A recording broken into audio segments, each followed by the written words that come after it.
trying. You were too small and you were too young. They tell you the chance is too slim, the world is too big, but you say how come? I'm ready to light a new fire, raise a new flag across a new sea. And if I'm ever the one in your way, then put your head down and run right through me.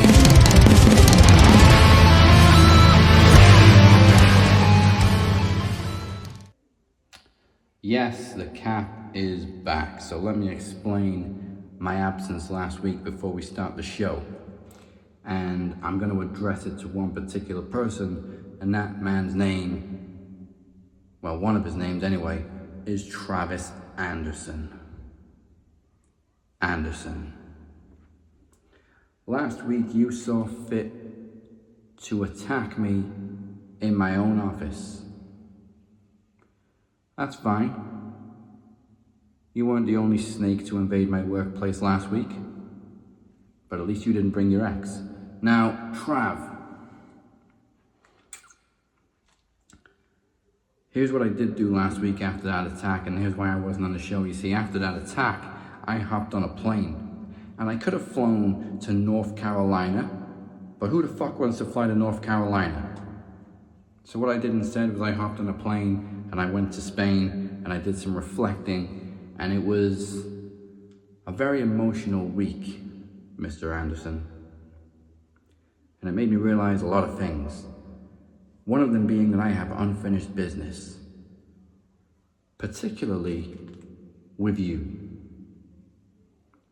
So, there's a reason that you and Bea are opening the show at Full House next week, because I want to keep a very close eye on it.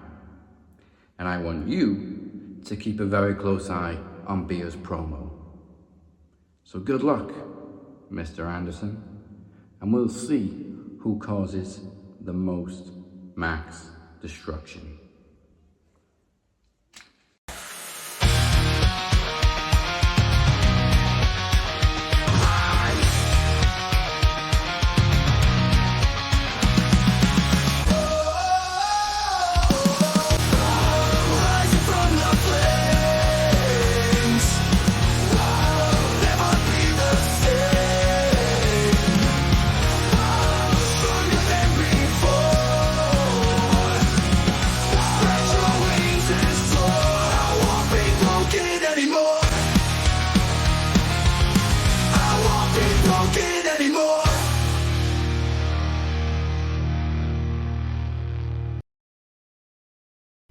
Welcome to Max Wrestling INL Hefe, and as you can see, the cap is back for the Go Home show to our Full House coming up next week, but coming down tonight, the aftermath of Backlash in WWE, heading straight into Saturday night's main event, which are actually plugging to be a big thing, so we should all probably take a watch. Plus, absolutely everybody has something to say this week. Boy, howdy, I'm not kidding. We already heard from the Cap regarding Full House ahead of his clash with the Travesty next week. We hear from the Max Wrestling World Champion, Fear. We also hear, shockingly, from the Kingpin for the first time since he's faced Chris Reed at Mayday. My goodness gracious. Make Max Wrestling your new home for all things wrestling so you can hear these guys talk every week. Go ahead and smash that like button and the subscribe button. Follow us everywhere you can find the old-fashioned podcast, if you will. SoundCloud, Spotify, Apple Podcasts, wherever it is you get your podcast. And for a whole bunch of links and a whole lot more, head on over to the beautifully done website, maxwrestlingnet.weebly.com. I'm actually really slipping on uploading the audio-only versions. Hey, that makes them come to YouTube. Yeah, just go to YouTube. It's a good thing. Go to YouTube. And right after this, go to the official Facebook group, Max Wrestling, and don't miss the official Max Wrestling post-show Aftermax, hosted by our very own Cypher, even though he's a little triggered right now. QR code is on the screen right now. Scan and go after the show. Hey. Alright, so Backlash. I watched Backlash on a plane. I almost watched last year's Backlash. That sounds like a movie title. I'm sorry, I hate to do that, but my brain was like, what movie is that? Oh, I wish it was on the screen. It was on my phone. Backlash. But I downloaded last year's by mistake on Netflix. So, like 5 minutes from takeoff, I had to download this year's. Fun. But I got it. Love the I got it. Yeah, but it worked itself out. But then I underestimated the flight time, so I kind of skipped a little bit on the main event, so I didn't catch it all. I was kind of watching it in a couple of minutes at a time. To be that guy, you didn't miss much. I heard Senior Norton was good. That's a lie. So, fuck it, we're going to go right to the man. I love doing this like this. We'll go right to the man. So you know how I said, and I even said it in the fucking show last week, the amount of times we collectively, whether it be in front of a camera or just to other people, we have said John Cena versus Randy Orton is ridiculous. But to just nudge us, they had to, and I guess I don't know if this is a Triple H thing or what, but I swear to God, no matter who the world champion, WWE champion is, if you're in the main fucking event, you're having a wrestling match for at least the first 5 minutes. And that's exactly what we got. We got these old motherfuckers out there wrestling. And then it spruced up, you know what I mean? Then it picked up pace. You got to see, their fantastic, the Fantastic Five moves or whatever of John Cena. Yeah. You got to see the flurry that it was, the guys, the reason why we liked them. Then it spilled to the outside. It got a little bit gnarly. You thought we were going to get some interference. We didn't. I like this. I didn't think Randy was going to win at any fucking point, but they made you try to believe that it was going to happen. They did every absolute thing that they could to make you think for even 1 minute second Randy Orton is going to win this match. Kicking out of 500 AAs because that's John Cena circa every year but this year.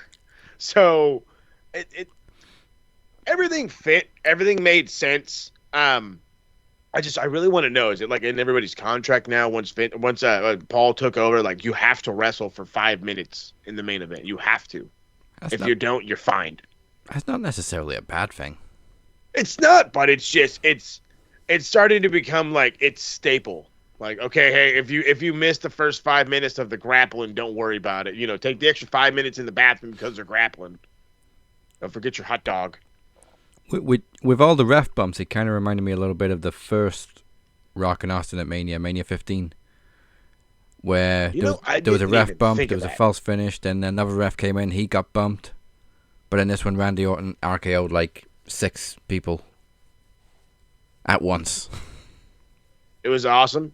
The fucking sheer athleticism that it takes to hit an RKO, pop back up, and hit a second is impressive enough. He literally did it 6 times. Did it 6 times. I was tired for him, and I was sitting in a chair. And there was no pause either. He was just bouncing back up. Again, how old is Randy? Isn't Randy in his 50s? Oh God, I'm dating him. Hold on, I'm dating Randy. Don't do that, Randy. He is 45. 40. Okay, I was about to say, hold on. It's just pop on the brakes. But then again, at 45, damn near 300 pounds. And then it was a fun main. And then Truth, saving his childhood hero, who's younger than him. I fucking bursted out into hysteria. Oh, I couldn't believe it. I was like, Truth, what do you... And then I couldn't. I just was like, what do you do? I already knew what he was doing. I knew the whole point of it. And then again, I love the stares of my family. Like, what the fuck is so funny over here? And I'm just like, our Truth. And my wife's like, oh, what did he do? I was like, he's saving John Cena. And she's like, I'll explain later. And then I told her the whole scenario. I was like, well, this guy's, he says that's his childhood hero, even though our Truth is older and started wrestling before John Cena did. But hey. And she's like, oh, I get why you laugh now. Because it's hilarious. I don't know if I missed it on Raw, but I don't think they covered it on Raw that he gave Truth the AA through the table at the press conference after the show. Oh, yeah, that's right. Asshole. Poor Truth. Were they trying to make us hate John? Poor Ron. Oh, yeah, everybody will come for Ron Truth killings. Oh, yeah. But honestly, I think they opened perfectly with the Fatal 4-Way. Oh yeah, That was a nuts match. It was, and then the worst part about it is I was late. I was late getting into it, so I missed the fucking just like how it even got going, and then I saw how it got going, and then I realized this was like because when I first I think I was at least 5 or 6 minutes late into the actual match. Not the fucking entrance just took all day, but at least 5 or 6 minutes late into the match, and they're already separated and fucking. Drew and Damian are beating the dog shit out of each other on the fucking outside, and then it's just LA Knight and Jacob Fudge. I was like, I swear we just seen this. I swear we just saw that match. But it's fine. I'm a lot came more out to be really good in the end. I'm a lot more invested in Priest and Drew now than I was when they faced each other at Mania. Hey, why I don't know, but I am. I think it's because it was like 2 mini feuds within a feud in this match, because like they've been beefing. Jacob and LA Knight are going back and forth. Yeah. And then in comes Big Matanza, Jeff Cobb. Oh yeah, the appearance of was it Matanza Cueto, Jeffrey Cobsters. I can't pronounce weird names right now. But Jeff Cobb shows up. Again, he's Polynesian. He's not Samoan. I don't know if that's racist. I'm sorry if that's racist. I'm just saying. Actually, no, he's not even. No, he is Polynesian because he's from Guam. I'm trying to figure out how he fits into the extended family tree. I have no fucking clue. Not a fucking clue. All I know is be excited that he's in the E. I'm actually happy he is. I feel like he would have just fucking fell by the wayside in AEW. Maybe he could have been a major player in TNA. His time in New Japan was good, but he wasn't going to get very far. So this is good. This is good. I like this. But if you're one of those people that are going to be like, oh, well, cool, I'll just do a little bit. No. Don't do just a little bit of research on this dude. Do as much as you fucking can. Okay? Jeff Cobb is as legit as they come. This guy wrestled at the 2004 Olympics, okay? I think he won a bronze or whatever. No, it was the Pan American Games. Sorry, he went to the Pan American Games, won a bronze medal. Okay, the dude was a national wrestler, was on the national team on Guam. That's massive. Okay, he former PWG champion, former Lucha Underground champion is the monster Matanza Cueto. If you really want to fall in love with this dude and everything he can do, probably Lucha Underground is the best. Unless you want to go watch PWG tapes, which may take you right to AEW, but he kicks ass there too. Yeah, he didn't do an awful Don't lot really watch in his New Japan AEW. run. Yeah, don't really watch his New Japan run though. But he's Filipino, and I don't think he has any relation to this group of Samoans whatsoever. So that makes it worse. So yeah, what you're telling they're me just is like, he's yeah, close Hispanic. enough. No, it's not close. Hey, you Mexican with long hair, you're Samoan now. Finally, like what the fuck? I mean, they made us believe Yokozuna was Japanese. This is true. All right, I'll shut up. And just to make us believe even more, they put Mr. Fuji in his corner. Yeah, Because everybody loves Mr. Fuji. Everybody loves Mr. Fuji. Also, props to Drew taking that nasty bump. Oh my God, his head bounced. His head completely missed the table and hit the floor. Completely missed. Oh, it was gruesome. And then the worst part about it is you can kind of see on Damien's face, like, oh, fuck. I think I overshot it. And I'm like, oh, that doesn't help. But it was bad. They had like 3 dudes on him ASAP. I was like, well, yeah, dude. Completely missed. Head bounced. But yeah, that's even more respect for Drew after that one. Yeah, hopefully their next match slaps.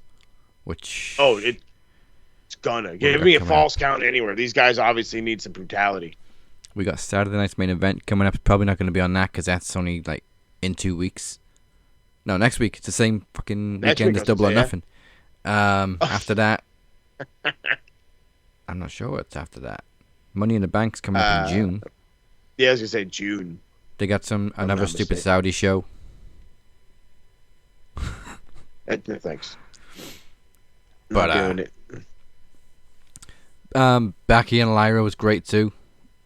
You know what? I was really thinking that Becky was just gonna go in there and mollywop this poor little girl. No, Lyra whooped her. No, yeah, talk about building a star. I've always said these things right here where you take the opportunities that you can to build somebody, and they did, and it worked out swimmingly. It was. You had the belief that Becky's gonna go in there, and there is no momentum for Lyra, and her run's been shit, and blah blah blah blah.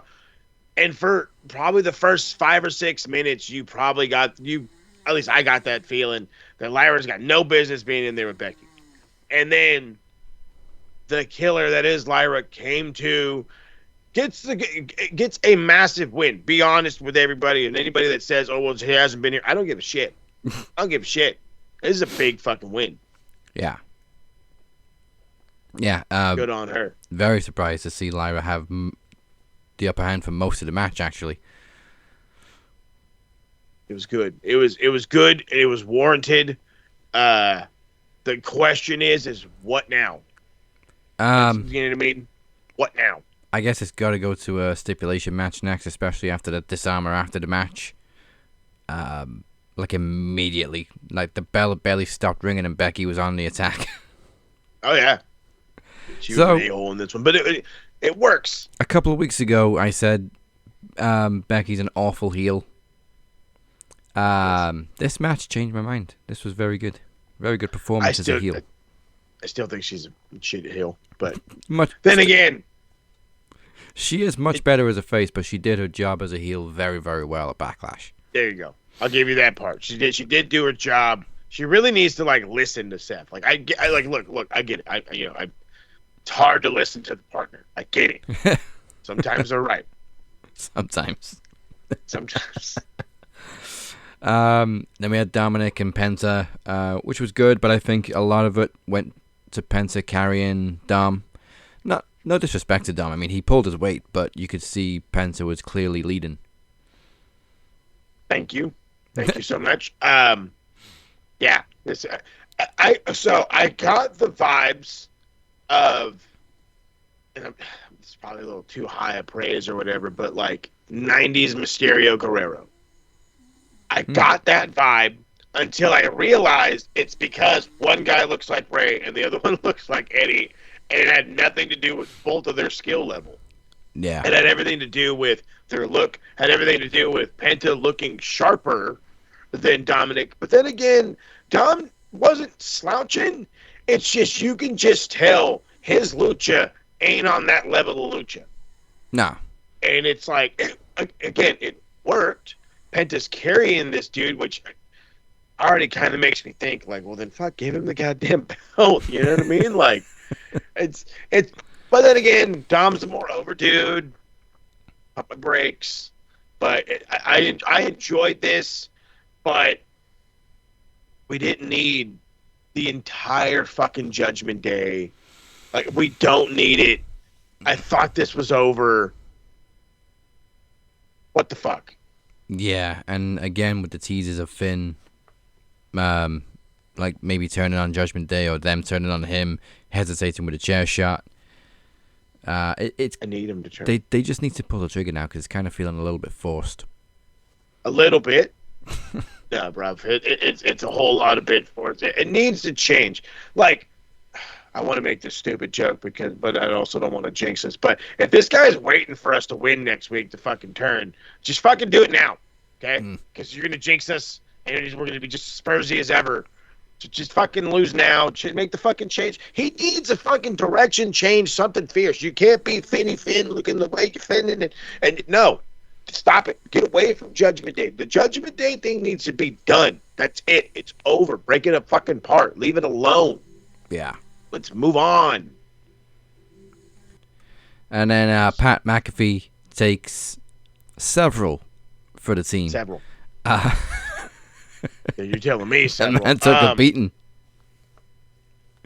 Even more respect for Pat McAfee. Hell, even more respect for fucking goddamn Michael Cole. going in there getting Gunther's face. You know what I mean? Like, I remember I always say this. I remember when we used to shit all over this fucking guy, but Pat has made a difference in him and in our opinions about him, and I'm glad. But I also brought up the point of this kind of felt like a waste because you know what I mean? You just lost the world championship, so what are you going to do? You're going to wrestle a commentator. But you know what?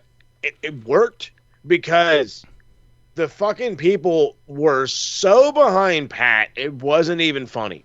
They're chanting, you know, Pat, let's go, Pat. Let's go, Pat. Like they're going bananas for this dude. They're going absolutely bananas for this dude, even while he's getting killed.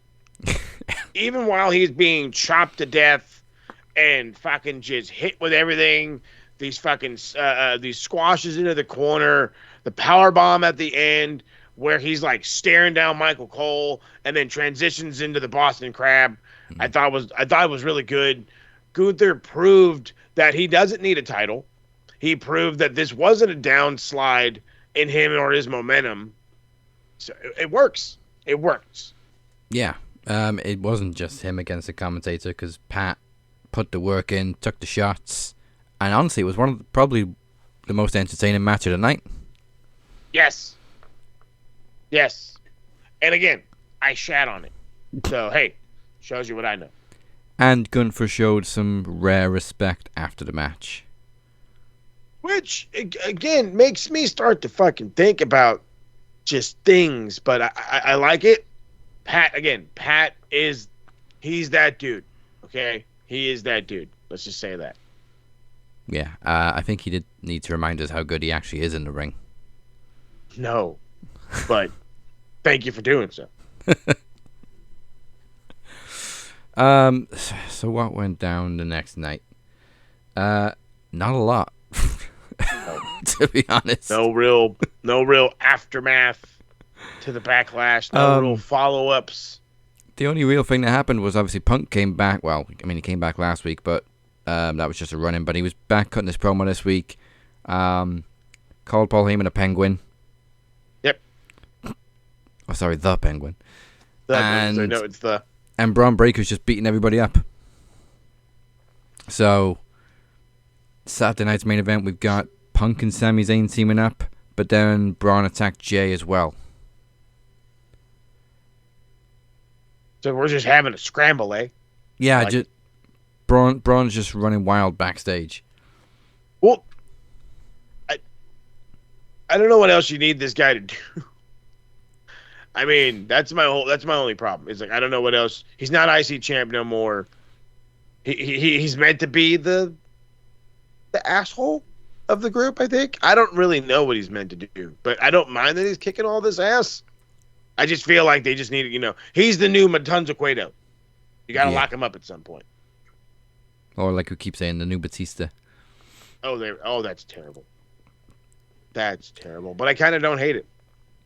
No, he looks the part. Punk needs to use a little bit of dye. Yeah. The gray is showing heavily. Big time. But hey, it must be a thing. It must be a fad. Yeah, we'll go with that. But honestly, off the top of my head, I can't think of much else that happened the next night. We've got Rhea teaming up with Io, but obviously still got her sights on the women's title. Mm-hmm. Which, again, they haven't announced much for Saturday night's main event, considering it's next week. We've only got 2 matches, I think.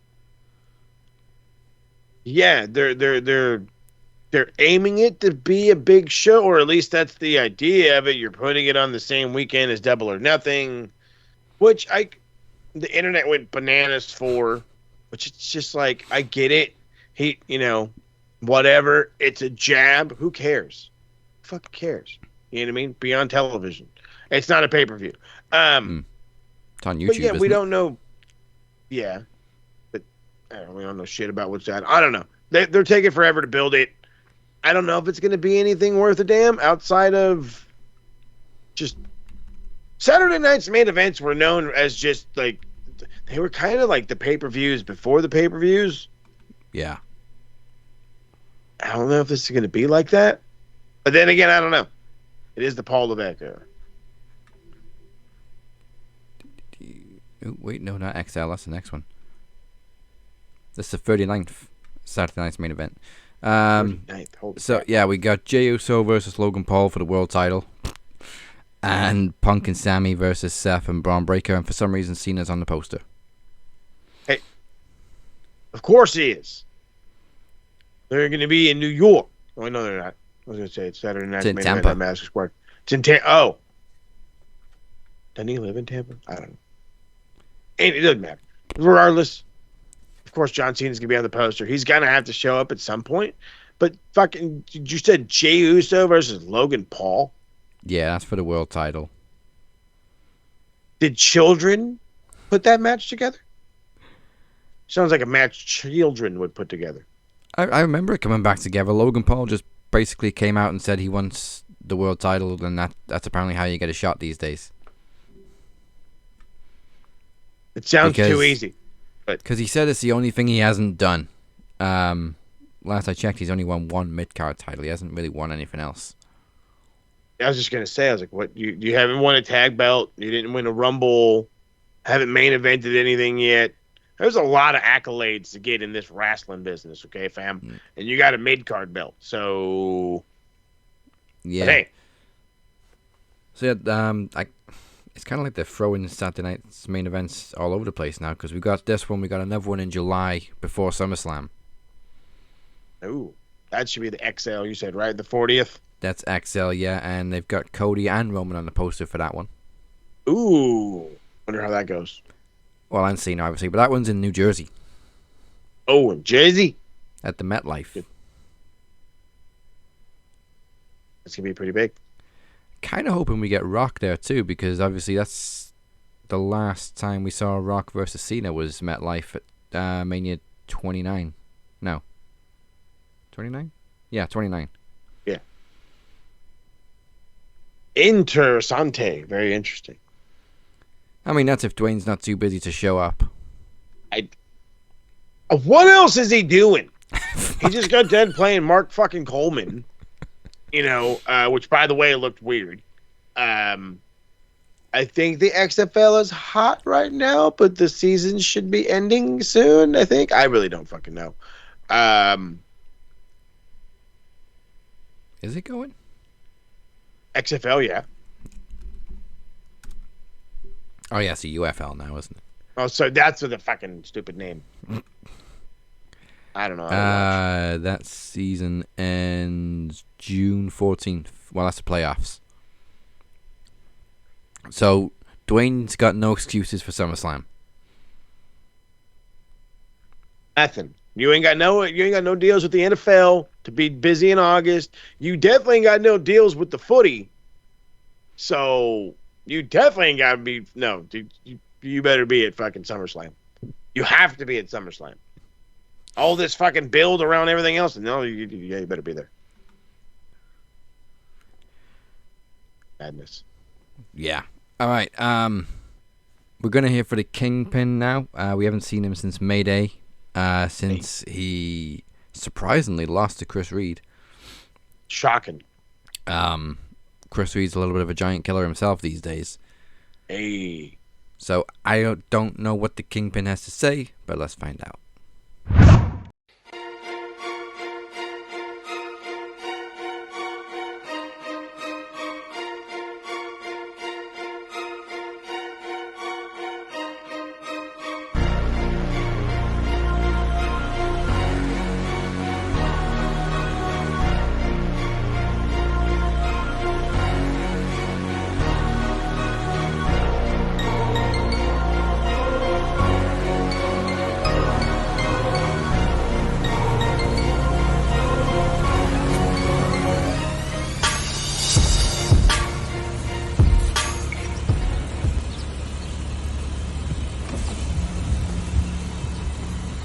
Kingpin, you have any thoughts on how AT Wrestler turned his back on you?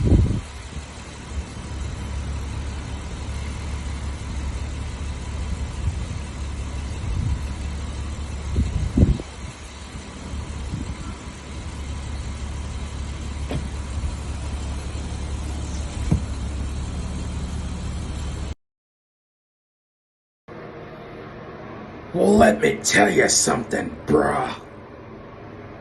You know, ever since Mayday, brother, I've had a lot of people messaging me, and they're saying, why? Why, AT? Why'd you do it, man? How could you do this, dude? How could you turn your back on the Kingpin, bruh? And my answer to them is very simple. AT Wrestler is worth money, bro. And I don't just give answers out for free. So if you want to know why AT, why, then you can get some answers, brother, by tuning in to Full House, brother, on May 22nd. As a matter of fact, I got a challenge for the Kingpin, bro, the program director.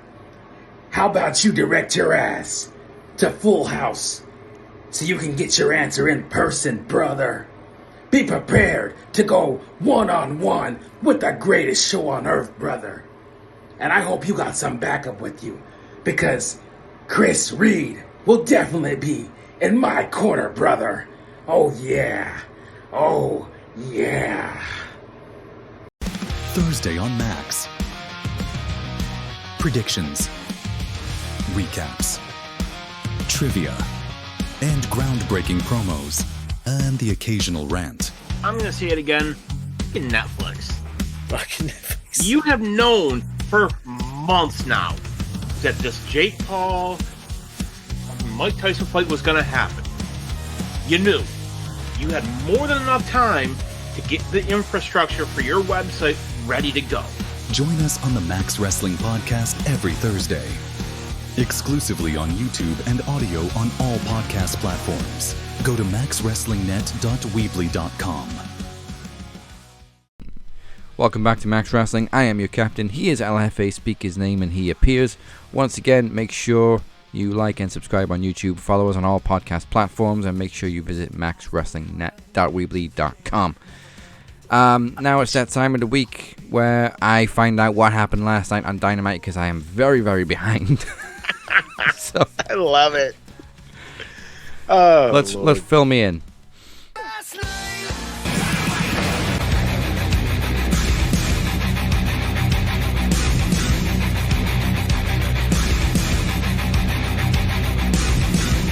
All right, so to fill everybody in, last night on Dynamite was what was it? Beach Break, which sometimes I really just wish they could call it Bash at the Beach, but WWE owns the name. It is what it is.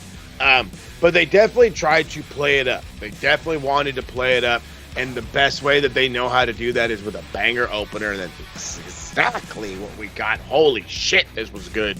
Hangman Adam Page teaming with Will Ospreay to take on the team of Takeshita and Josh Alexander, with, of course, Don Callis on commentary because he's a fucking asshole. Love this guy. The animosity between, or should I say the tension between Page and Ospreay is so goddamn thick. Oh my goodness gracious. The oxygen is out of the air type of shit. They're fucking staring each other down. They don't know who's going to start the match. It's a whole ordeal. But this match absolutely slapped. It gave respect to Josh Alexander. He went toe-to-toe with Ospreay looking good, but even better against him and Hangman. Him and Hangman looked so good. I need that in the singles. I absolutely need it in the singles. There's a part of the match when we're getting towards the end of it. Page is tries to make a save. He gets kicked. He gets caught by Josh Alexander. Gets hit with a German. There's a haluva kick that gets ducked. Ospreay signals for the hidden blade after he gets a blind tag, and gets a blind tag. Hangman's still running. Hangman's down the other side of the ring. When he goes for the hidden blade, he misses Alexander and gets this fucking just a hair close to just knocking out Adam Page. And it just, the tension built, and then they get right back on the rampage, hitting dueling finishers. It was like the buckshot blade into they call it the buckshot blade or the hidden buckshot or the hidden, I forget. Buckshot blade sounds good. I like that one a lot. but it was like literally hit, boom to boom. It was fantastic. You need to go watch this opener. It was so freaking perb. They of course had to have a stare down after the match. They're the point where Big Bryce has to break him up. He's got to break him up. But this is good. I'm so ready for Double or Nothing. These guys are going to murder each other for our enjoyment. Well, we actually have more matches for Double or Nothing now. Oh yeah, trust me. We're gonna get a whole bunch of them. Dumb little video package for Jon Moxley and Samoa Joe. Alicia Atout talks to Top Flight and Layla Garcia, and they just tell MJF like, do you stick your nose in our business? If you stick your nose, what did fucking do? Exact words. If you stick your nose in our business again, I'm gonna fight it off. I just laughed. That's so old school, and I love it. Obviously, they want revenge on the Hurt Syndicate for them whipping their ass. That's when we find out that was it fucking Dustin Rhodes and Sammy Guevara? They got something they want to prove. Sammy ain't saying a word. He's just standing there in this weird blue suit. But Dustin's Dustin. Sounds kind of like Cody for a second. It is what it is. I keep forgetting if you don't want, that's exactly how it goes. We got a talker, you got a worker. If you don't watch Collision, you're lost. And guess who didn't watch Collision? So I'm lost. Ricochet, ready for this name, versus Zach Gowen. Do you remember Zach Gowen? I saw the clip. Oh, God. You can't do a figure 4 leg lock on a one-legged man.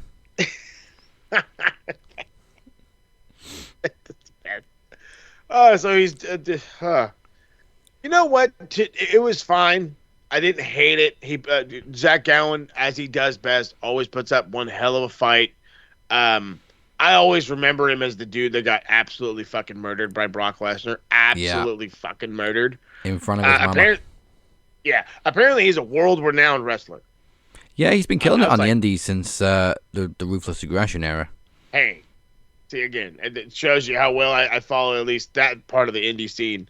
But again, he looked good. You know what I mean? Like, it's nothing he did looked bad. His movements were fluid. As a former wrestler, his rolls were on point. Okay, I was always like, oh, that's impressive. And I was like, really, am I getting that impressed over rolls? Yes, I am. It's all right. Dude's got one leg, give him props. Yep, hey, you have to. Got to give him his props. Renee backstage is there with MJF, talks about his whole, how do you feel about meeting with the Hurt Syndicate tonight? He's like, that's a very intelligible question, for the first time ever. It's like, of course you have to insult her. Talks about being champ for 406 days consecutively. All this whole blah, blah, blah, blah. He says he wants to be a part of them, wants to be a part of the Hurt Syndicate, wants to be a part of the four-headed dragon, and hopefully that'll help him become two-time AEW world champion. As he tries to walk off, he's like, well, what if they, what if they don't like pick you or whatever? He's like, why'd you bring that up? And then MVP shows up. He's like, it would be wise or whatever. I forgot the words he used. Impervious. It would be impervious of you to join us after our match. It's like, uh-oh. It's going to get your ass beat. Then we got the Hurt Syndicate versus Top Flight, and I remember when Top Flight was like something worth a damn. Yeah. Nah. And I don't blame the Hurt Syndicate on this one. They just didn't have any real momentum behind them. But it's okay. It is what it is. It's how it goes. After the match, Dustin Rhodes and Sammy Guevara come out. They tell them they want a shot at the tag titles without even saying they want a shot at the tag titles. Obviously, there's respect between MVP and Dustin. That's when Crew comes out. Leo Rush, Action Andrade. Nobody gives a fuck about these guys. Nobody gives a living shit. So they're fucking completely ignored. He's calling Dustin Rhodes Gramps. There's echoing, deafening, shut the fuck up chants. It was fantastic. They pretty much need to wrap this up. So MVP's like, look, I got 30 seconds because the cameraman told me to. You guys are going to fucking wrestle on Collision, and we'll see you after the break. Fucking great. Loved it. MJF comes out, and they go to a segment they go to the commercial to come right back to this. MJF, they're like, all right, come on out, MJF. Nothing happens. Shelton goes in the back, and Tony Khan standing up in Gorilla, and he's fucking pointing out, fucking MJF's right here. He's right here. I was like, really? Do you fucking jerk? Like, I know he's hiding, but like, this dude was so eager to fucking rat him out. They drag him to the ring. Big Bob has his arm around him, and he does. It takes fucking Bobby Lashley 3 minutes of doing this. I'm like, 3 minutes? 3 minutes. It fucking felt like 5 years. It was like 45 seconds, but still. Takes forever and a day. Finally gives the thumbs up. MJF is so fucking overjoyed, he leaps into Bobby Lashley's arms. Bobby Lashley's like, what the fuck? And throws him to the ground. He's like, I'm sorry, but it's okay. And he's going bananas. He's trying to jump on the fucking railing. He's telling the people, chant, we hurt people, we hurt people. It's good. It's good. He's there.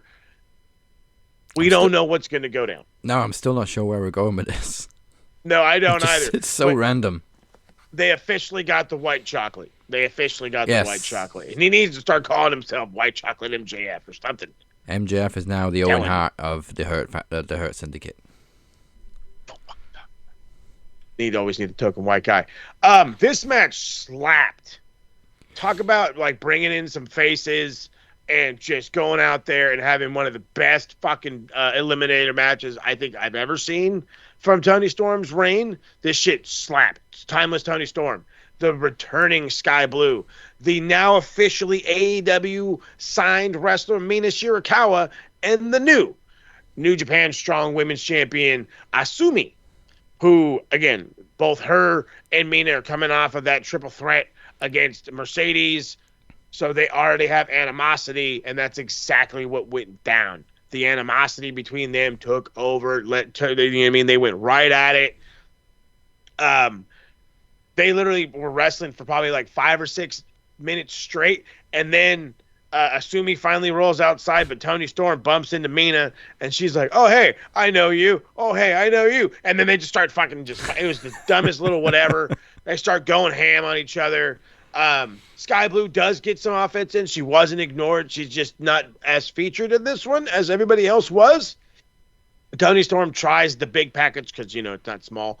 Mina Shirakawa actually rolls it and gets a pin of her own. So again, because this is an eliminator match, Mina Shirakawa picks up the win, and immediately after it's over, we see on the Tron, it's Tony Storm versus Mina Shirakawa at Double or Nothing for the Women's Championship. And I couldn't be more excited. I thought that's a perfect move, because we've been begging for somebody who has not been all over our televisions to go up against Tony Storm. I swear Mina was literally the first name I've been yelling, and it's the first name we're going to get. We have an opportunity to get Asumi in there. You have an opportunity for Sky Blue. There's surely going to be other ones as well. But then again, right after Double or Nothing, I think we're heading into All In Texas. So yeah, whatever happens after this goes to the big dog match. So we'll figure out where that happens. All In, I think, is July 12th. Ooh, okay, yeah, that's about right. And then, if this didn't bring a tear to your eye, it damn fucking near tried. We go to the announce table. They're having to pay homage to Sabu, or they are paying homage to Sabu. They talk about how he's a pioneer in the business. Excalibur's going on, and of course they have to pass it to Taz, and Taz can barely get through this. Talks about, he's a machine. His worth ethic was off the charts. His energy was infectious. He was an Aura before Aura was cool. He was, and behind the curtain, he was absolutely loved by his peers. He has to take off his glasses because he is crying. He is tearing up. He's like, he says, I'm going to miss you. They all do the Sabu point, and it was just great tribute to Sabu. He will be missed.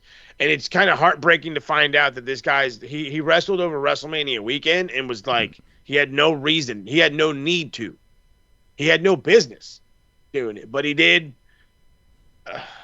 He's a madman. He's a literal madman. He will be missed. Renee Paquette's backstage with MVP and an overly ecstatic MJF, and he's like, yeah, it feels like he won the lottery. He's like, now all I got to do is have my lawyer look over your contract, Mark Sterling. And I'm like, fuck, I hate this fucking nerd. And he goes off for his handshake to fucking MVP. MVP grabs his cane. Nope. Put that goddamn hand down. fucking died of laughter so much I barely heard what the fuck they were talking about. And so I rewound it. He's like, you're not going to sign a contract without having your lawyer look it over, right? Yeah, you're right. So pretty much all it is. Then this was weird. Again, if you're not watching Collision, you're kind of out of the loop in some of this stuff, and I kind of wish they'd bring it to your attention a bit, Skis. But Nigel McGuinness is in the ring. So he's there talking with Tony Schiavone. He apologizes for getting into the ring last week. Says he wants to apologize to Daniel Garcia. Daniel comes out. He's like, hey, look, he said, my ego got the best of me. Shouldn't have got in the ring. So I cost you not only the match, but the winner's purse, which I don't think is a real thing in fucking pro wrestling. But he's like, I realized my place is at the announce table, and I wouldn't do it again. Obviously, Daniel Garcia is like, he's like, I don't feel disrespected. He's like, you stood up for what you stood up for yourself. So these guys are going to try to end your career. He's like, you're not going down without a fight. Stokely Hathaway comes out without FTR. He says they're not here tonight. He's here to talk on their behalf. He says that he nearly broke Cash's jaw and Max's shoulder. It's a whole fucking whatever the fuck. They're just mocking each other. He's talking about Danny Garcia's talking about having Nigel team up with him, and he's like, nah, I don't think that's a good idea. They get jumped by FTR, who've been hiding underneath the ring, and then now it looks like we're gonna get a match between them anyway. So it was weird. I thought Nigel was wrestling again. I didn't know he was like, I had the one match and then that's it. But hey, I guess he's kind of sort of back. So it looks like he's going to team with Danny Garcia to go against FTR, probably at Double or Nothing, probably. And then the main is exactly what you expected. Jon Moxley versus Samoa Joe in a steel cage. These guys beat the dog shit out of each other in a steel cage. Blood everywhere. However, bullshit, just bullshittery happened before it actually meant to go into the bullshittery. So we're not supposed to talk about the steel cage match or the Hell in a Cell, whichever one it was in WWE, where there was a disqualification. We're not supposed to talk about Seth and the Fiend. Bingo. Sorry. We might need to add this one to the ranks because there's no rope breaks in a fucking cage match. John Moxley is getting choked the fuck out. He is every bit getting ready to lose to Samoa Joe. And he grabs the rope, and initially the ref tells him there's no rope break. Fucking the Excalibur on the goddamn commentary team is like, oh, that's going to release the hold. So then the ref's like, okay, yeah, go ahead and release it. And I'm yelling at my television screen, what the fuck is this? I have never, in all of my days, seen this shit. I have seen guys use the ropes to, like, crawl into that empty space and fall to the ground. Yeah. Like, you could do that. But there's no rope breaks in a fucking steel cage match. None. And Regardless. this is between two veterans, too. So, again, you see my fucking animosity right now. So, it just There's an attempted muscle buster, gets broken up. The fucking utter mayhem happens. Everybody shows up. Claudio, Wheeler. Then there's Willow Nightingale and Powerhouse Hobbs. Why Willow Nightingale and Powerhouse Hobbs? I don't know. But that's who came out. It looks like they're going to get an upper hand. All of a sudden, I think there was like this massive, forgot how he got busted open, but fucking just Mox is just bleeding everywhere. Joe lands on him. And, of course, his 300-pounder makes more blood run to your face. And as he gets up, Taz says the greatest thing ever and says, Moxie looks like he got hit in the face with a bazooka. And I'm like, what? Like, literally hit in the face with a bazooka? Like, okay, I don't know. Normally your head would explode, but whatever. There's a muscle buster attempt. It gets broken up. Moxley gets the bulldog choke in. Joe starts to fade. They do the whole arm drop spot. He wakes up, spins it, moves it into a Cohina clutch. Claudio tries to climb the cage. Willow stops him. All of a sudden, Joe's attention is dragged to this fucking dude in a hoodie who is handing fucking Moxley this briefcase. He clobbers him right in front of the ref. Obviously, you're gonna get fucking rope breaks, but You might get can DQ'd. clobber a dude in the face, right? So it's like I don't know. I don't know what kind of fucking cage match this was. Whatever. Gets the win. The guy under the hood though was probably the best part of it because I had no fucking clue who it was. Excalibur's like, well, who the fuck is that? And the camera guys just no, it wasn't Excalibur. It was Ian Riccaboni. Ian Riccaboni was a fucking madman on this show, and I'm telling you, he needs to be a part of this team more. Him and Excalibur are just the best. He's okay? great on commentary. And he's screaming and hollering, who the hell is this guy? If they could just move the camera and show us, that's when the whole thing goes down, and he unhoods, and it is none other than Gabe Kidd, who just mind blown. What is Gabe Kidd doing here?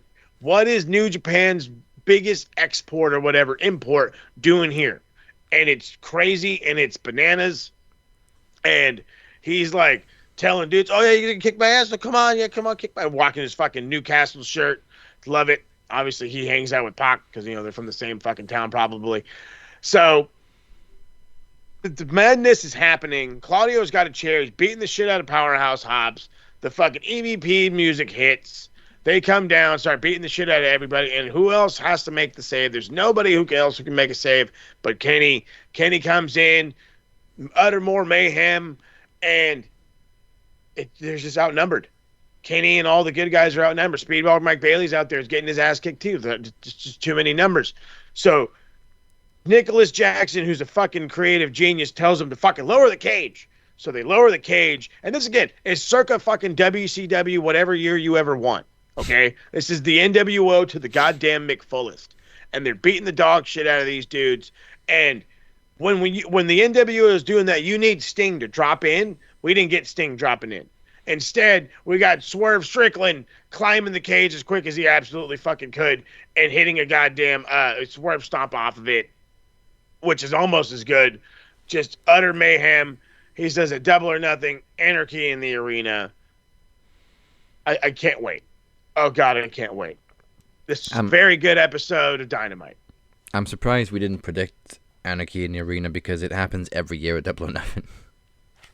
Now that you say it out loud, you're right. But, again, it just doesn't feel like there's that many guys involved. But, again, if you're going to have the entire Moxley murder crew against, whole Team AEW, if you will, then hey, let's fucking ride. And I kind of hope Gabe Kidd's involved. I really do. Well, I really do.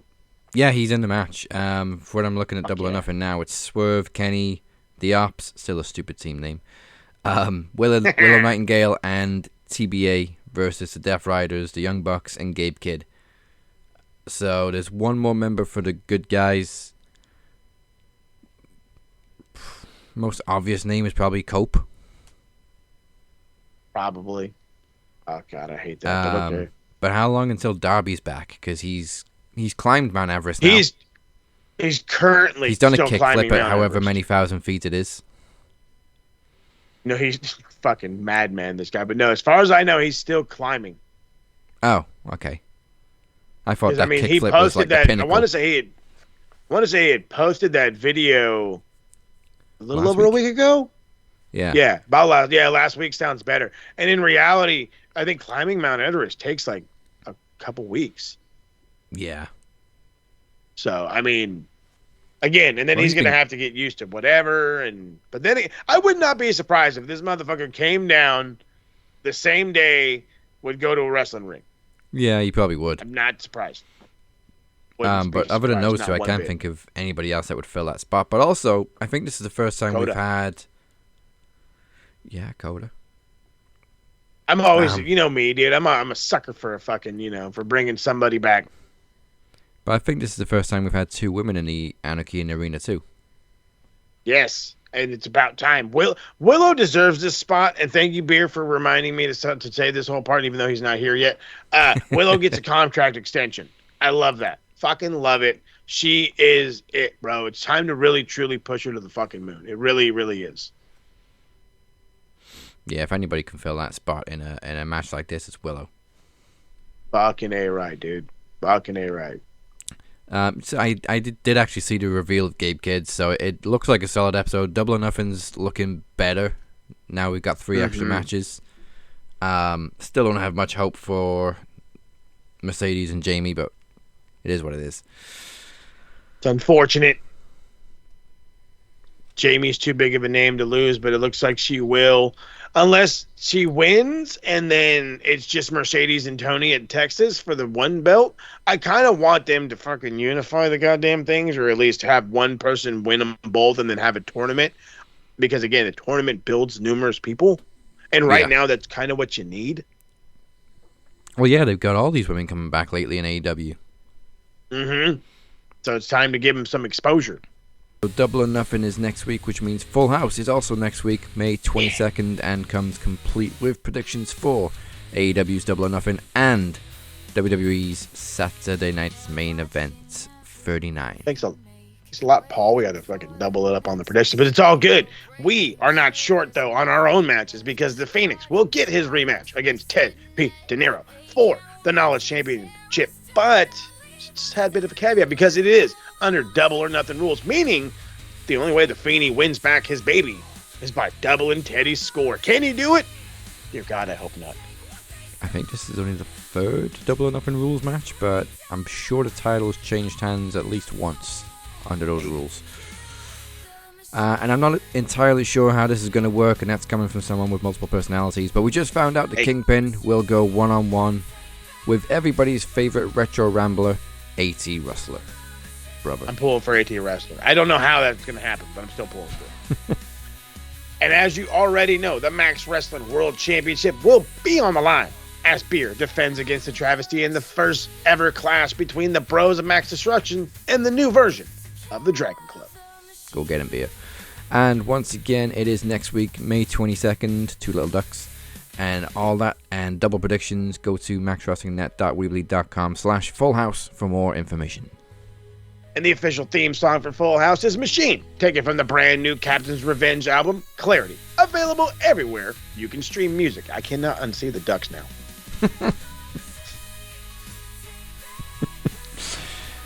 Okay, it's one of my favorite times of the week. We got two lists. One's nice, one's not so nice, but we always check them twice. It is time for the bell end board. A bellend? You're a bellend, mate. Look, bellend 1, bellend 2, big veiny bellend over here. Okay, who are you or Chris putting on the bell end board first? So, first off, I was already going to do this because of something that, a video that I saw this guy make, but Chris brings up a valid point. And at this point, dude, I may start giving, like, EVP nudges or whatever to fucking, because he is group MVP, Chris Reed is. But again, this guy deserves the acknowledgement. Every week he sends me somebody for the bell-end board, and this week he does not fail. Earlier on TikTok, sometime this weekend, I saw a video come across by a guy who looked familiar and sounded even more familiar. And he was rambling on by saying he not only looks better, but can out-wrestle most of the guys that are currently running NXT now. And if you're kind of trying to piece together who I'm talking about the former Velveteen Dream. And he's in there ranting and raving. I look better. I can wrestle better. I can this better. I can that better. You play with kids better. I had to make the joke. That's why you're not in NXT. And that's probably why you're not coming back. But to add insult to injury. So he makes this fucking video. And then goes on fucking Twitter, or just is quoted on Twitter, I should say. And Chris had sent me something where he's asking WWE for an apology. So I want to get into this fucking tweet. It says, demands an apology, saying it's time to bring him back to the WWE. You all owe me an apology for dragging me through the mud, knowing that 5 years later, here I stand free and still without a single charge. But I get it. It's very hard for people to admit when they are wrong and malicious. But hey, that's wrestling for you. If you love me like you say you love me, the boss is Triple H, HBK. Pay attention to social media. It's simple. Send your message to Triple H and WWE. They will hear you. You can make enough. If you can make enough noise, we can drown out the lies and the hate. Patrick Clark via Instagram. Oh, Velveteen. Look, bro, there's a reason why you're still at home. Okay? There is. And I get it. You feel you don't deserve to be at home. And maybe you don't. You know what, dude? Maybe you don't. But we're not pulling the strings. And I ain't vouching for you. Sorry. So because of you, it's the rant and then the fucking IG. 30 points to the Velveteen Dream. You're getting dangerously close to right back territory. That's not a good thing. It's not a good thing. I've got overdue points that I meant to dish out 2 or 3 weeks ago, and then I remembered about it last week, but I wasn't here. 20 points to everybody that didn't catch Leon Slater at Rebellion. When he jumped off the fucking truss, they had about 2 hours to catch him. They're all grouped together waiting, and not a single one of them caught him. They all fucking sold. Every single one of them was like, all right, cool, hit the ground. What are you doing? It was so bad. I think Stevie Richards also put a video out that it was just completely unacceptable. They all stood there. It was literally for like a minute waiting for him to get in position. And then he did the dive, and they all missed him. There's like, what? How many were in the match? Hold on a minute. 1, 2, 3, 4, 5 people. All. No, wait. 1, 2, 3, 4. Yeah, 5 people all grouped together. 5 people. And none of them caught him. Wrestling 101 is safety. Not no NXT. Not So, NXT. 20 points to Moose. 20 points to Casey Navarro. Matt Cardona. 20 points. I really don't want to give 20 points to El Hijo del Vikingo either, but you dropped him. And 20 points to Sidney Akeem. Oh, God. TNA. Awful spot. Love you guys, but come on, fam. And I'll fill that in later. I'll just put everybody that didn't catch Leon. Everyone that didn't catch Leon. I like that. So I got to get, again, and because I don't know who. I don't know who to blame. So they're all getting the blame. And they can both, 2 of these guys can attempt to try to kill me. The other one kiss my ass. 10 for John Moxley, 10 for Samoa Joe, 10 for TK. There are no fucking rope breaks in a cage match, you nerds. You fucking nerds. Never been insulted in all my life. You know what? Poor Tony, because I'm going to give him another 10 points too. Fuck poor Tony. He deserves his shit. For some reason, he thought it'd be a good idea to change Mina Shirakawa's theme song. And then, to be fair, he owned up for it, and then he changed her theme song back mid-match. And then went on Twitter and was like, I changed it. I'm sorry. Please forgive me. But you shouldn't have changed it in the first place. Goddamn idiot. 10 points, Tony. I have to make her like she's our own. I don't care. Pay the money. That was make a joke every week. You don't buy footballers, so fucking spend it on something. That was a quick bank transfer to change your theme back mid-match. This guy's Venmo in fucking Japan. They start him how much you want. Fucking hell. Who else? I can't think of any other actual bell-ends this week, actually. I want to think, was there anybody shitting on anything this week? Just because 10 points to Mercedes, because yes, she finally dropped one of her belts, but no, Hooray. She didn't take the pin herself. Because why not? So she's on 90. As she should be. Deserved. And we're gonna give points to Rhea on the Bruv board in a minute. But I'm gonna dish out another 10 points to the IWC for the reason that Rhea's getting good points. Let's do that. Assholes. Certified bona fide. Alright then, so that is the end of the Bell End board this week, I think. Let's get to the other board. It's time for the Bruv board. Bruv.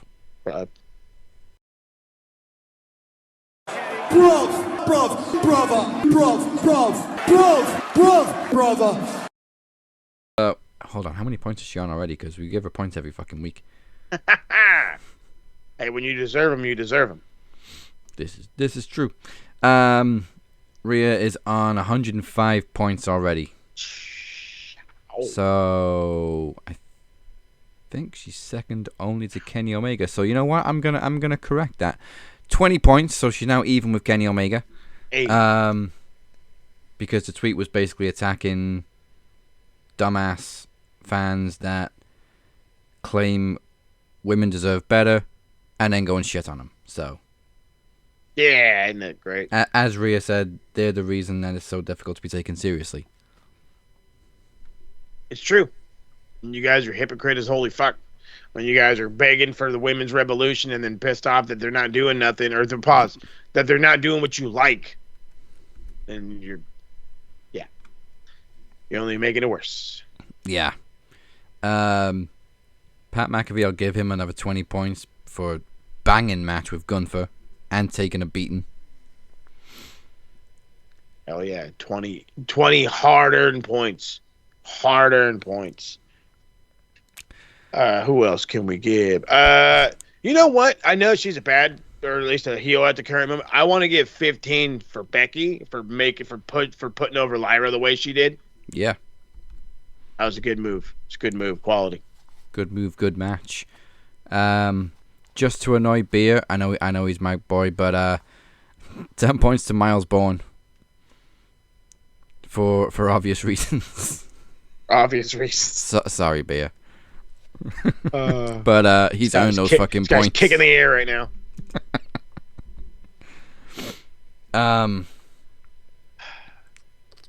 Okay.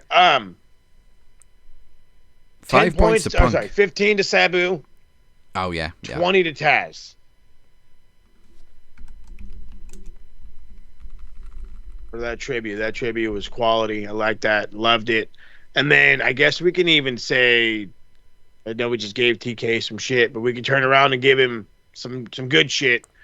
Yeah. I'll give him another 15 because on Collision we're gonna get a tribute to Steve Mongo McMichael. Yes.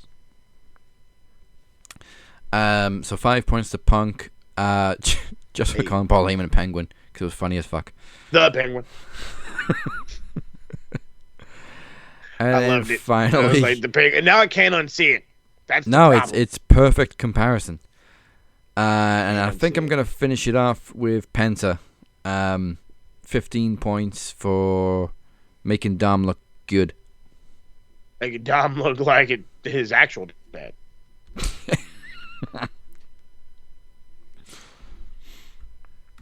It's good shit. Any more points? God. No.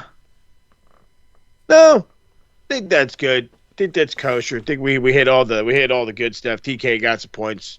So yeah, we hit all of them. All right. Okay, so that is almost it. So thank you for joining us. We appreciate you all. Before we close this up, let's find out what is in store for the TSK. And right after that, hopefully, we're going to hear from Beer because we still haven't heard from him yet.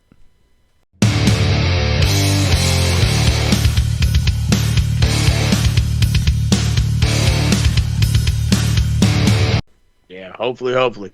So, to find out what the boys are doing is very simple. You ask, and you find out right here, or you follow all the socials, which we'll get into that part in just a second. What is going on with the boys is the idea of doing Backlash came, went, we didn't do it. Saturday night's main event, possibly going to try to cover that, and Double or Nothing at the same time, or at least the next day type of stuff. So those two are coming out, or I should say, are going to be coming out as we get going with that. The ramp up of overall videos should be coming, and I said it last episode and the day of something before, after June. When June gets going and we get into the summer months, things are going to be picking up hot and heavy. So there's a whole lot coming from that. A whole lot coming from all the sides. The footy pod is coming back. The footy pod's going to happen when I've got more people hitting me up talking about the footy pod, and I haven't even dropped anything for the footy.